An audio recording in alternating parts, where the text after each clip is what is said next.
What's in the cards and the stars for you this week ahead, July 7th? Why you might be feeling so weird right now. We have a lot happening and shifting as the outer planets are going retrograde and having a lot more what's called moon void of course experiences. So we're going to dive into all of this, what you can do to avoid burnout so that you can be inspired by these moments that might have otherwise had you feeling like you were just running in place, going deeper into the mud, kind of like a stuck tire. As you hop on, give me a quick hello. Let me know where you're watching from. I love that we can be a global community and all come together to connect.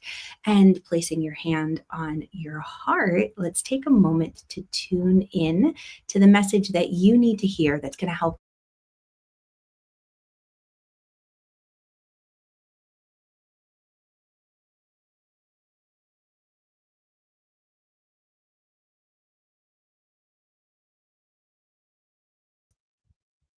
Holy cannoli, that was wild.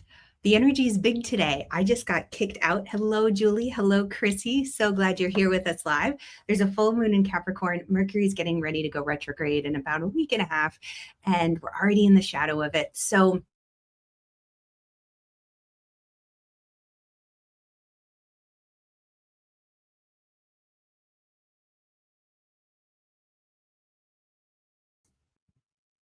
okay, it happened again. So if you can see me, if you can hear me, say hello, I can hear you. And before I even pull a card, let's take a moment to ground. Oh my God, the other thing about this too that's so hysterical, Uranus just went into Gemini, which you're like, what does Uranus and Gemini have to do about anything?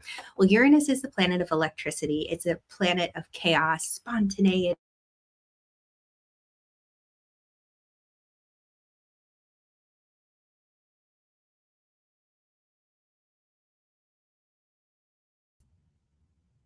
And oh my goodness, we're going to make this work one way or another. Hello, Hannah. So glad that you're here.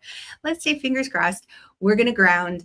I'm going to get back into what Uranus and Gemini means in a second. So, bringing your attention and awareness into the very center of your heart space.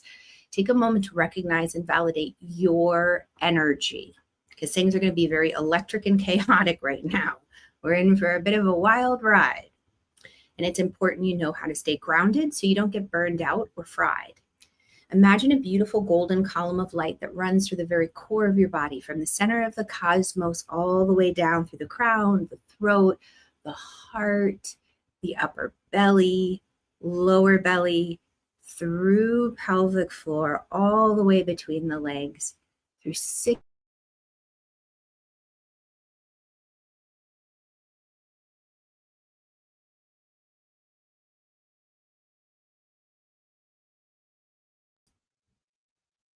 This goes down through a layer of topsoil, subsoil, down through a layer of granite, a layer of fire, crystals, magma, all the way to the very core and heartbeat of Mother Earth, where you connect with the Schumann resonance and breathe. Anything that's in your space that's causing chaos, trickster energy, mischievous, anything that is essentially not serving your highest, flush it out of your space like you're flushing the toilet. And then take a moment as that releases to the earth where it'll be recycled into something of great beauty and fill back up with a beautiful rose gold light. And can you feel the shift already in the solar plexus? It's pretty cool. And breathe. Too often we hold our breath or we breathe very shallow during the day. And that'll send you into a state of fight or flight. It'll increase cortisol. Don't want that right now if we're not in a fight or flight situation. Good. And we're going to activate what's called the 10th chakra or the soul star. And for this one, I'm going to invite you to imagine about 10 to 12 inches beneath the soles of your feet. Good. Many of you know this already who are on with me. So you're helping set the energetic tone for the space and hold space to energetically show others how this is done. You bring your awareness to like a reddish brown ball of light, a clay color, an earth color, 10 to 12 inches beneath the soles of your feet. Breathe. So we can connect to Earth through the mycelium so that you can receive the information and the insights before the chaos really manifests itself in a physical way. It's a technique for really sharpening your spidey senses. Think of it like putting your ear to the railroad tracks kind of idea where you can hear a train coming. Not that I've ever done that, but I've heard such things. Don't do it. But when you can feel something coming, or you can sense it before it actually happens, ooh, chills. So vital to really sharpen those intuitive gifts in this moment. Take one more breath. Ah.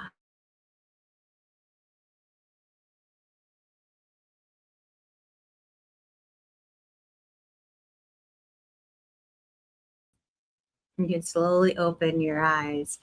Okay, so I am going to put, in case I got cut off with any of that, irenamiller.co/getcalm. This is where you can download a version of that grounding practice. It's my gift to you. You just go there and you can follow the instructions, and then it's a 2-minute audio that gets delivered straight to your inbox.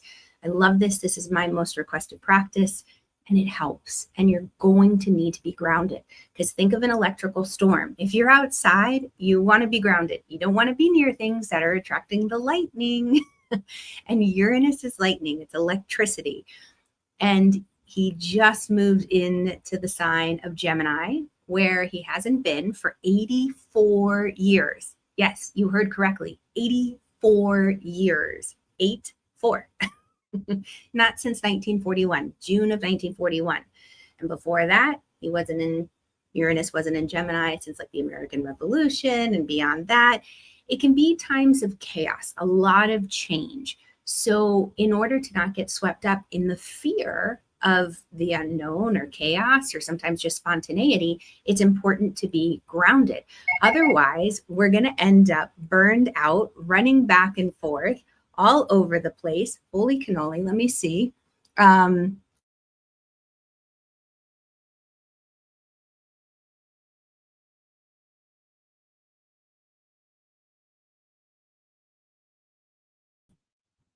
Very cool. I just got a message that someone received during that practice, grounding, and they felt the vibration. Their hand chakras were activating. So fabulous. Definitely try this. Don't let the energy throw you, because what we're doing is we're getting a preview of Uranus in Gemini. What's going to happen for like the next 8 years, because Uranus is going to go retrograde in September, and he'll move back into Taurus's house in December. And all that means, for those who don't speak Astro Geek speak, is that we're getting a little sneak peek preview like we would at the movies. What's this energy going to be like? What kind of chaos and spontaneity might enter my life? What might I need to change?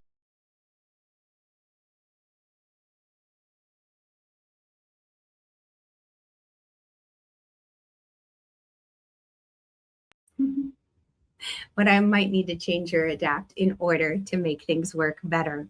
So thank you for your patience this morning, because the other thing to know about Uranus and Gemini is that they're reporting back to Mercury, because Mercury rules the Gemini energy. And all that you have to know about that is Mercury likes to have fun.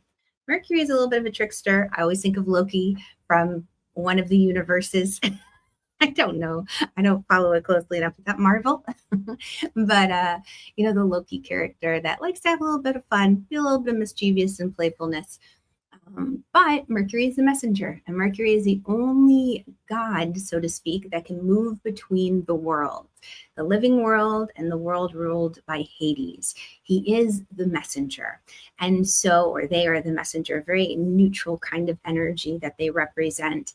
So I want to invite you right now, stay grounded so that you can make sure that the messages you're receiving as well are credible, and that you're not just tuning and tapping into fear and unnecessary chaos. Okay, let's go ahead, and we are going to pull a card now that we're grounded and ask the energy. I'm going to ask the ministry of electrical angels and internet angels to help keep our connection strong for us.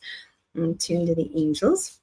And as you do this, I'm going to invite you again, tune into your heart and just ask, what is the most important message that will give you clarity this week as you move ahead?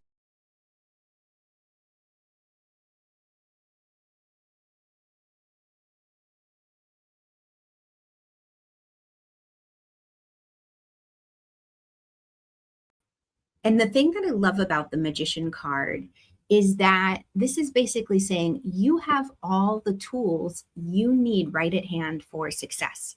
It's nothing outside of yourself, it's nothing that you need to learn, it's nowhere that you're lacking. But in order to succeed and to move forward this week, trust that you have the tools and supplies that you need to make it happen. I think sometimes when we are struggling and we're frustrated or we feel lost and we see things outside of ourselves that promise a quick win or promise the answer, maybe it's not a quick win because I feel like most of you who tune in, you're not necessarily into quick wins. I seem to attract the people who like to take the harder route, which, hey, that's me. Because you know why? There's a great feeling of success and accomplishment when we get to the end. We're not looking for the shortcuts or the easy way out. We realize that for things to have meaning in this life, it's important that we pour our heart into the game and that we pour our heart into our work. We're not just looking to make a fast win. It's great if those happen. Don't get me wrong. We want to be in alignment with our creations. And that's what the Magician card is saying, is that it doesn't have to be hard. We can be efficient and effective, but we're not looking for the cheat codes because you've got everything right at your fingertips. So I hope that makes sense. It's very exciting when the Magician pops up because that infinity symbol on her hood also is reinforcing the fact of, this is a lifelong, eternity long type practice that we're engaged in. And there's so much more beyond this linear experience and this time.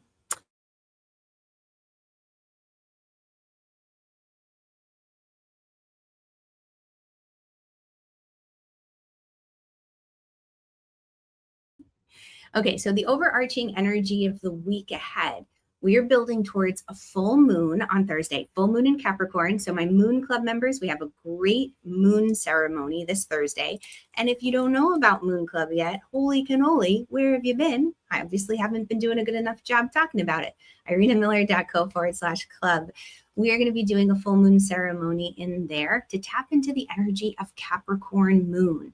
And a Capricorn moon is powerful. She's ambitious. She is the boss woman. She is ready to build. Well, I want to say she's envisioning her dream. She'll get somebody else to build it for her because she's the one in charge. She's not necessarily.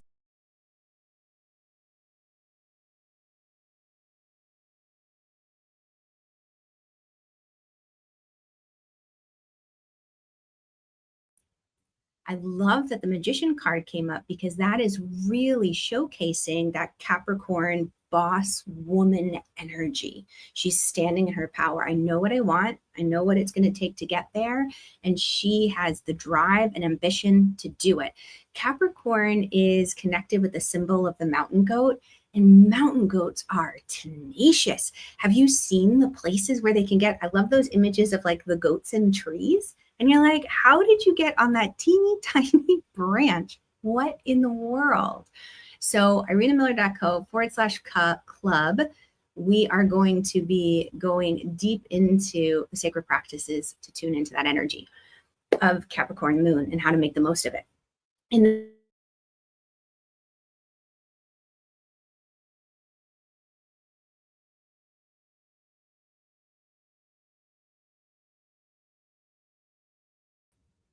I'm going to make, oh, holy cannoli, I've got tons of me in here. I am going to make one adjustment on my end. Bear with me just for a moment because I'm getting, there we go, getting a little heads up that might be causing some of the instability. Okay.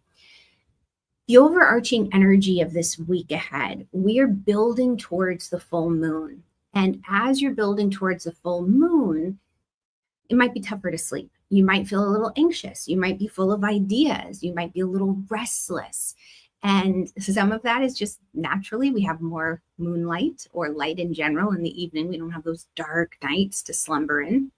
But there's also something stirring within us. There's a recognition that something is coming to a head or a culmination. There's that moment where we're like, okay, I have to wrap something up so I can move on to the next piece of the puzzle. If that is the case, I would encourage you to keep a journal by the bedside. Like if you have the inside of the moon journal, keep that by the bed. Jot down your ideas before you go to sleep. Write down the worries or the to-do list saying, angels, please hold on to that for me so that I don't have to worry about that while I sleep. Maybe you even say, help me come to a solution or an understanding so that when I wake up, I have an idea for resolution, how to solve this particular problem or issue. So give yourself some grace this week and filter in extra rest times. The great thing about the extra rest time is moon's void, of course. Let's talk about that just for a moment because, get my little cheat sheet here, all day Tuesday, July 8th, we're going to have a void moon, of course, or moon void, of course. It starts Monday, today, around 5:30 p.m. Eastern. All day Tuesday, the moon is void. And then early Wednesday morning, she starts talking to other planets again. Thursday, right after the full moon, around, let's say, 4:40 p.m. Eastern, moon void, of course, all the way until early Friday morning. And then Sunday, we have a moon void. Of course, it actually kicks off on Saturday at 3:45 p.m. Eastern and goes all the way until Sunday night, about 7:45, and that's Eastern. So here's the thing. Why do I share that, and why is it helpful to know? Well, when the moon is void, of course, she's not having conversations with any of the other planets up in the heavens. The planets do something called aspecting, and we include the sun and the moon when we utilize that term planets, because planetari symbolizes or would translate into wandering lights. And so the moon and the sun are included in those wandering light definition. So we have the moon having conversations, making aspects is the Astro Geek term, with all these other planets. But at some point, she stops having conversations. She's no longer making any aspects. And what that means is she's just kind of floating. She's not doing anything. And I love this saying from one of my teachers, if the moon's doing nothing, you should be doing nothing. Take time to rest. It's kind of like if the baby's sleeping, you sleep. Not that I ever listened to that back in the day. It's like I finally could get some work done. But rest, it's times for reflection. It's time for wrapping things up even, not for starting anything new, not for signing contracts or making big purchases. Why? Because we're kind of in this limbo state where we might feel a little weird. We might feel a little odd. We might feel like I'm trying to do things, but nothing's coming of it. That's another term that's used often with the moon void, of course. So if there is a situation where you want nothing to come of it, you can take action during that moon void, of course. Like maybe you want to make an appointment where you want nothing to come of it. Maybe you want to, I have a teacher who mails in her taxes at that point, moon void, of course, and nothing comes of it. Maybe you want to just simply say, I'm going to reflect on my business. Where do I want to go? And taking into account, we have a full moon on Thursday. I've got my little calendar I print out every month from my software with all my Astro Geek symbols. That's what I'm looking at. But Thursday with that full moon in Capricorn, we have a void moon all day Tuesday, July 8th. And so what that does is it gives us a moment to prep. All right, where am I going? What am I doing? The last conversation the moon has is with Mars. And she's having that conversation and she's saying, what are my ambitions and drives in life? There's some kind of friction point, something that needs to shift in our why. Like, why am I doing this? What is motivating me? Where do I really want to go? Where's my energy building? And there's some kind of reflection around that. There's some kind of wrestling that we need to play with to come to an understanding so that we'll be ready when the full moon happens in Capricorn. Because here's the thing, and that's the next conversation the moon has as she moves into Capricorn energy. Capricorn is very much an observer, very much objective in the sense of they're not going to let emotions get in the way. They're not going to, I said there's no crying in baseball. They're very business oriented, kind of like what good is crying going to do? Because, you know, we need to come up with a plan. We need to come up with a solution. Cancer moon people, stop crying. I always kind of give the moon in Capricorn a tough time because that's my opposite. I'm a moon in Cancer. And I'm like, how can you not cry? No, they can cry. They feel quite deeply, the moon in Capricorn. They just know it's not going to help the situation right now. Let's come up with a plan. How am I going to, how are we going to fix this?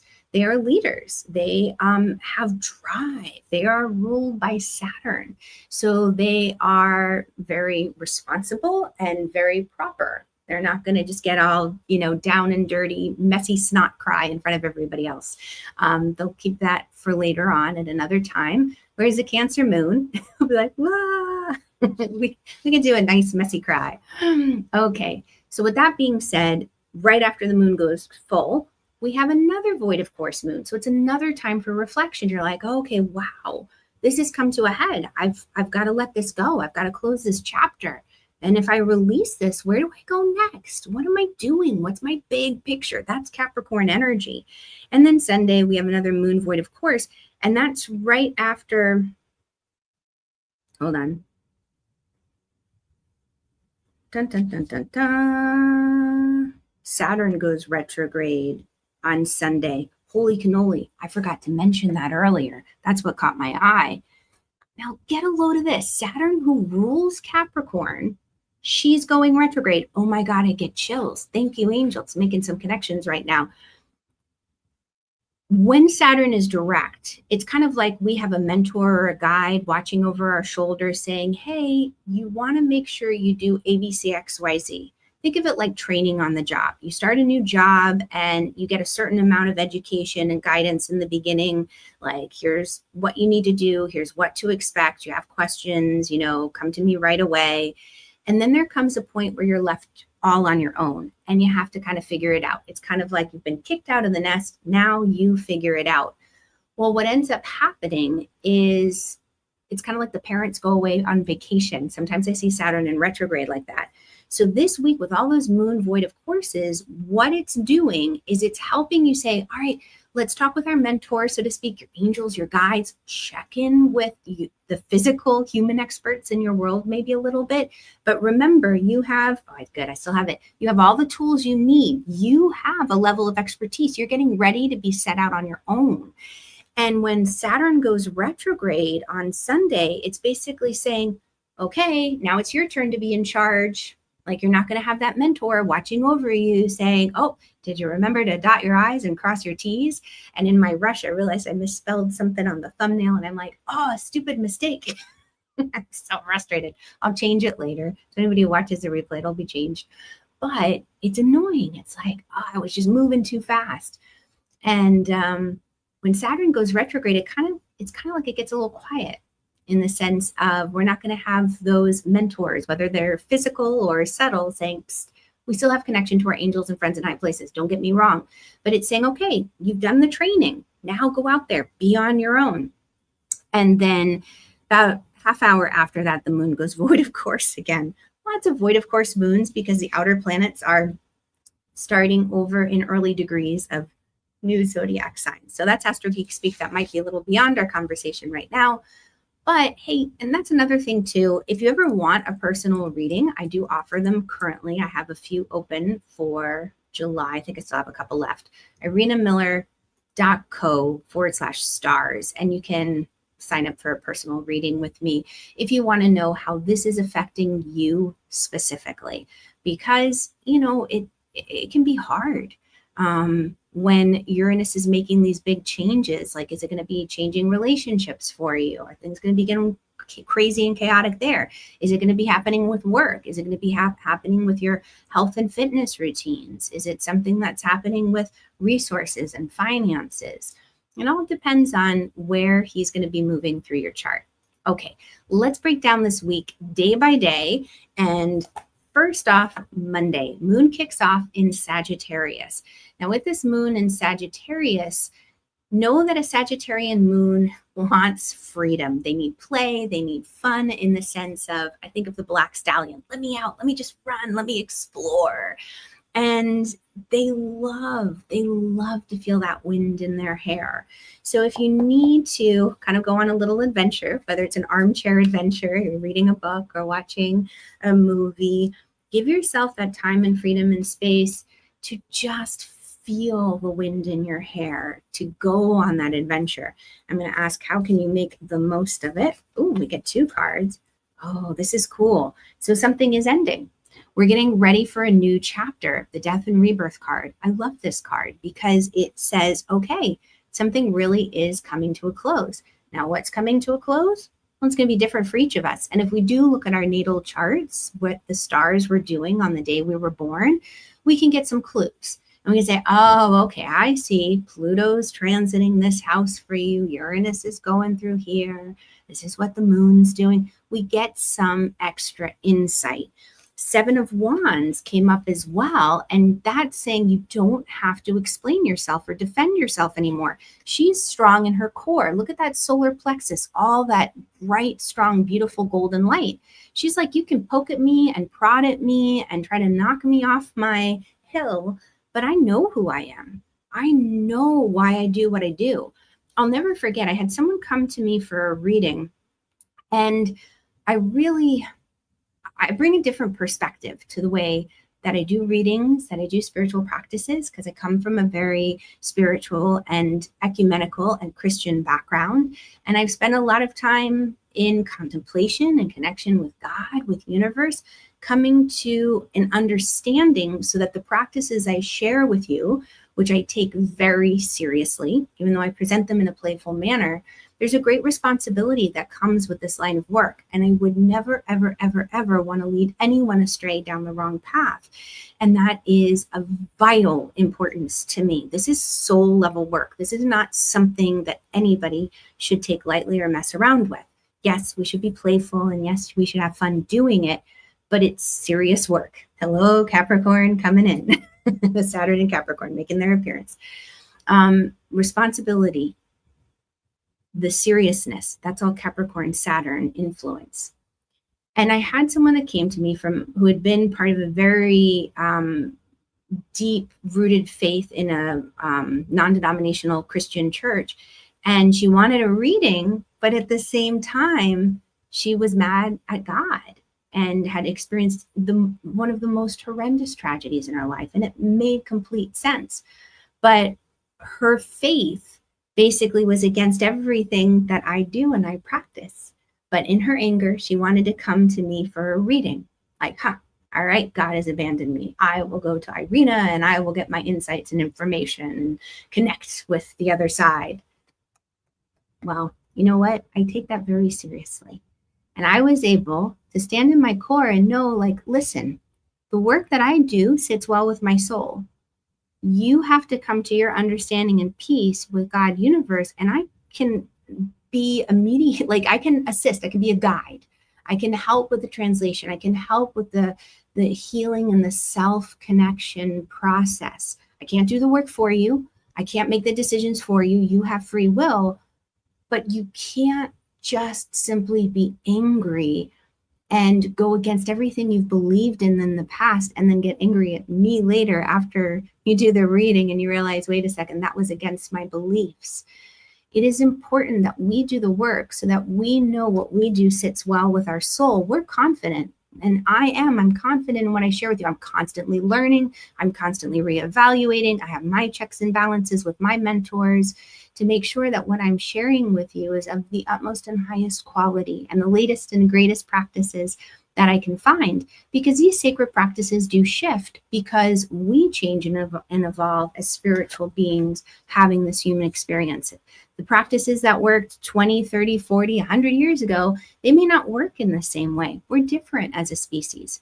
So we're constantly evolving. And why I share that story with you is because I felt very strong in my soul to say, I can't do this reading for you until you feel well with your soul and confident that the methodologies you're asking for me to utilize and share with you, that it wouldn't go against your connection to God just because you were angry.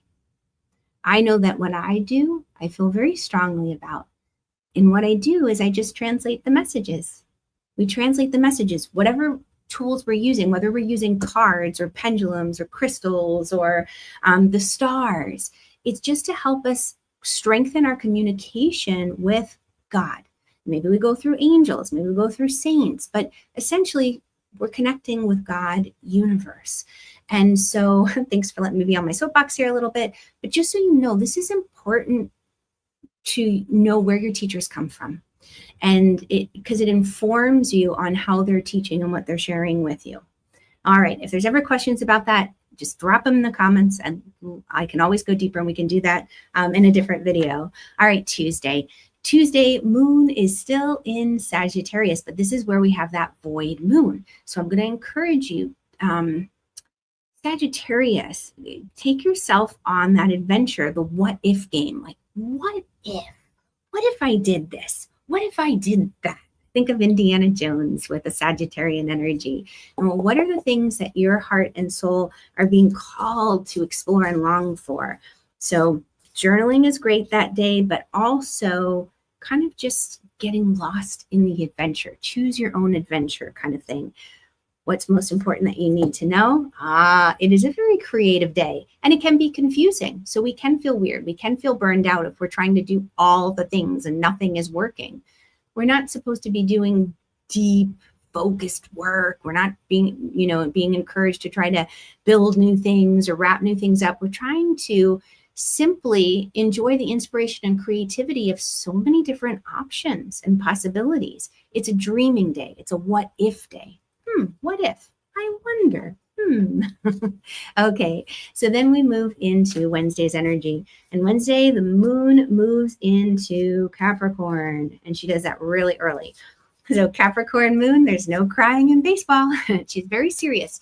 And she's going to give us a little bit of a feeling of her vibe before full moon on Thursday. And Capricorn moon is about let's be responsible. Let's be adults here. Let's take the big picture into mind. What are you doing? Where are you going? How are you going to do it? This isn't pie in the sky fantasizing or daydreaming. This is reality. Capricorn is about reality. They're very pragmatic and down to earth. They're going to look at the numbers. Okay. What do you need to know most about this moon? 3 of Pentacles, that you don't have to go it alone. Even though Capricorn is the boss energy, she's got a team. She has a community that she's working with. And this picture, I love this wonderful woman. She's down here and she's guiding and instructing, like, oh, lift the tapestry a little bit that way. Oh, add a little bit more red. She's the mastermind. She is the expert. So 3 of Pentacles pops up sometimes when we are looking for advice. We go to an expert, or all of a sudden you realize, wow, people are coming to me because I do have expertise in this field. I have been doing this for a while. So be mindful on Wednesday of where your expertise lies. And if there's any guidance that you're searching for as you're getting ready for this full moon in Capricorn. Okay, so Thursday, full moon in Capricorn. What's most important that you need to know about this full moon? Ooh, and 2 are popping out. Okay, so it is a time of letting go and of healing the old wounds and emotions and hurts. This is a halfway point. It's the 5. The 5 is that midpoint between the ace and the 10 in the cards. And it is a time of alchemy. It's a time of, are we going to move forward to the 6 or are we going to go back to the 4? You can do whatever direction you want. Maybe you go back to the 4 energy, like meaning I need more stability, like 4 legs on a chair. I need more structure before I can move forward with this big plan. The 6 is the creativity, but you're ultimately saying with this full moon, I have to do some healing work. And the Capricorns know how to stuff down their feelings and emotions because it doesn't really make sense when you're trying to get things done. If you're trying to have a conversation with a doctor or a lawyer or a business professional or, the person building your home and you're like, well, I don't know what I'm going to do. I mean, it's like, okay, well, all right, come on, let's get on. That's not going to help. What are we going to do? Let's sit down and look at the numbers. Here's what's within the budget. Or this is a realistic time or scope for the project if we're really looking at things. The other card that comes up is a strength card. You're stronger than you know. So as you're doing the healing, releasing work, dig deep. You have the strength and tenacity to get through this moment. You know what to do deep down inside. You have access to the tools and the practices. So you have that lioness courage. You can do this. Okay, Friday. Friday, the moon does start off in Capricorn. Yeah, and she moves into Aquarius later on in the day, about 1:21 p.m. Eastern. So starting off with that Capricorn moon on Friday. So still in business mode, still serious. I would say towards the end of the week, you can get, we're already halfway through the year. Reevaluate. What are you doing with your work? Where are you taking your career? What's happening with your business? What's happening in general? Big picture of life, 5-year plan, 10-year, 15, 20. Play with that a little bit. Okay, so Friday's energy. What's most important that you need to know about Friday? Okay. What gets, how is that? What gets measured gets, what's that statement? I hear it and sometimes it's in one ear and out the other. But what gets measured gets noticed, where you want to make changes. If you collect the data and you reflect on it and you say, wow, when I look at my numbers, I can see I'm actually doing better than I thought. Or, oh, I'm not doing so great. I need to change some things up here. But the other phrase that really resonates with me is where your treasure is, there's your heart. He's tending to his treasure. So whatever you want to see grow and expand, tend to that. Pay attention to the details, the numbers, get your data. And when you do that, that is what will prosper, or what can prosper. If we're not paying attention to the details or the numbers, it can cause a lot of fear. There's a teacher that I listen to that I think brings in a lot of validity when she says a lot of the fear and the concern and anxiety come up when we don't know where we stand with our numbers, whether that's our weight or our bank account or our, I don't know, whatever you want to put in there. So what you're paying attention to, what you're putting your energy into will grow. And if you think about that in the larger scope of the week, maybe that's also part of this full moon where you're saying, wow, I didn't realize that I was putting so much energy and time over in this area of my business or my career. And I was not having that time with my family or not having that time for my health or vice versa. Just kind of notice it's an evaluation time. Ooh, these cards are jumping out. Okay, so we did Friday. Saturday, the moon is in Aquarius. She goes void, of course, at the end of the day, having had a conversation with Mercury. Okay, so what do you need to know? Moon in Aquarius. Aquarius is ruled by Uranus in the modern day traditions. So there might be a little bit of electric, unknown, a little bit of spontaneity and wildness and insights, downloads, especially since that last conversation is with Mercury. I'm going to encourage you on Saturday, Aquarian energy does feel a little weird. It's meant to. Aquarian energy is different. They're the ones to help us experience the breakdowns for breakthroughs, to break us out of the humdrum, automated routines of daily life. Like, let's shake things up. Let's have some, fun. Let's do things differently. They're innovators. They're creative. They see the world in a totally different viewpoint. And they are the leaders in change. The rest of us, we can get kind of set in our ways. Like, oh, if it ain't broke, why fix it? But Aquarius is like, it could be so much better. Come on, let's give it a try. And they inspire us, but it can feel a little weird. So again, you do your grounding practice and you're open to some of these spontaneous surprises and opportunities that could come your way on Saturday. So I'm going to just ask, what's most important you need to know? Laughter. I'm going to encourage you to laugh. This is the Hierophant, and the Hierophant is in the traditional Rider-Waite deck, very serious and all about tradition. So I love the artist of this deck. This is the Light Seers deck by Chris Ann, and she just has this beautiful, playful, spiritual inspiration or guide, I'm going to call them, here at the bottom of the stairs, helping to kind of light up a pathway, an invitation to get closer to the light, to get closer to the heavens.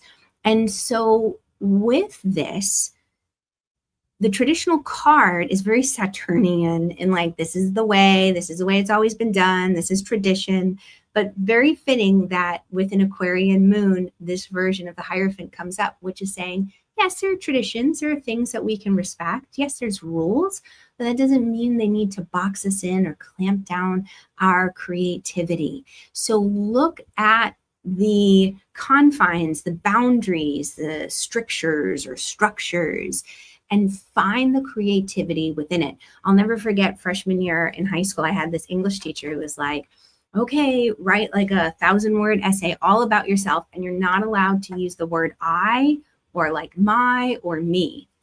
And I was so upset. It's like, how could you even do that?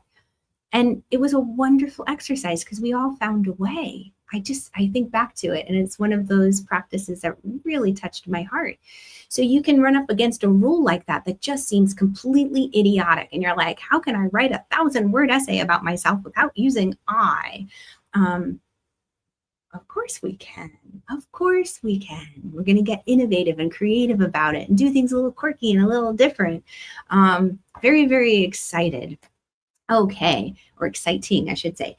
Sunday, the moon is in Aquarius still. Later on in the evening, she moves into Pisces, but we kick it off with Aquarius. And whatever moon we're waking up to, that energy, that's kind of what takes on the flavor of the day. So what do you need to know? The world.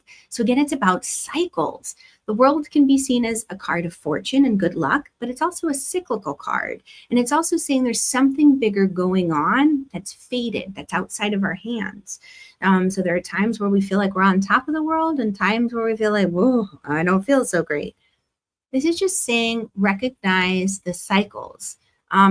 Not that we have to get stuck in the doldrums of like, oh, wah, wah, like if everything's good and it's going great, like it's going to end sometime, Debbie Downer. But it's just saying enjoy the good times, ride with it. And if things seem rocky, don't worry, they're going to pick up. This too shall pass. Things will change. Nothing stays the same forever. It really is about the energy. The bhava is what the yogis call it, our attitude that we bring to the situation. So there's great opportunities on Sunday that are faded, that are outside of ourselves, that are opening up the doorways to new experiences. And I'm just going to ask, okay, well, give us a little bit of a clue on like, what kind of experiences? She pops up again. Tell me more. All right. So when you feel overwhelmed with all of the options, when you feel like there is some illusion, give yourself a moment. You don't have to make a decision right now. Saturn's going retrograde on Sunday, so it might feel a little bit odd because it's kind of like mom and dad, go away, and you're in charge. All right. And Jasmine, hello. You said you had a dream. You said where I was growing in my backyard and falling into the grass. Wow, that's beautiful. Grounded. Okay. The dream practices are so incredible. I have a friend who does dream work. That's not one of my fortes, unfortunately, not a rabbit hole that I went down. But I do know, keep track of your dreams. Create your own intuitive journal. That's like a dictionary that says, when I dreamt of this, this is what I experienced the next day. But dreaming of the grass, that's that grounding energy, maybe even with growth. Different areas of growing within the world and within your world. Beautiful. Well, thank you all so much for hanging out with me. I love coming together and having these live gatherings. If there's more that you want to see or less you want to see, please let me know in the comments. In a very sweet and gentle, loving way is always great. If this has been helpful, please do share it with a friend. And liking and subscribing helps so much. I'm so appreciative of you and so glad that we could all be together. And Julie said, thank you. Sounds like a great week to plan and release. Yes. Most definitely. Most definitely. So much, much love to all of you. Remember, trust your vibes and follow your heart. And I'll catch you all on the flip side. Mwah. Much love. Bye, guys.